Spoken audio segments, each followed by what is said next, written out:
Il est 19h08, se dirige-t-on vers une reprise de la guerre au Moyen-Orient? Depuis le sommet de l'OTAN en Turquie, Donald Trump affirme que les États-Unis vont frapper fort l'Iran cette nuit. Déclaration après une série de frappes américaines et iraniennes ces dernières heures. Bonsoir Wilfried de Villers. Bonsoir Pierre, bonsoir à tous. Depuis la signature du protocole d'accord et l'entrée en vigueur d'un cessez-le-feu fragile, Washington et Téhéran n'ont jamais été si proches en effet d'une reprise de guerre. Oui, et c'est le détroit d'Ormuz qui encore une fois cristallise les tensions. L'Iran veut en garder le contrôle alors même que selon les États-Unis, l'accord y prévoit la libre circulation maritime. Téhéran a ainsi visé hier 3 navires commerciaux qui tentaient de franchir le détroit. Les représailles américaines ont été directes. 80 cibles iraniennes visées la nuit dernière par des frappes.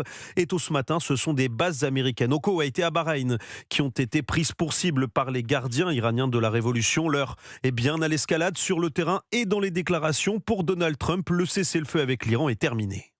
Ils ont lancé quelques drones et un missile contre des navires alors que ces navires se trouvaient dans le détroit où ils avaient parfaitement le droit d'être. Nous les avons donc frappés très durement la nuit dernière, nous les frapperons probablement encore très durement cette nuit. Je vais simplement leur donner un petit avertissement.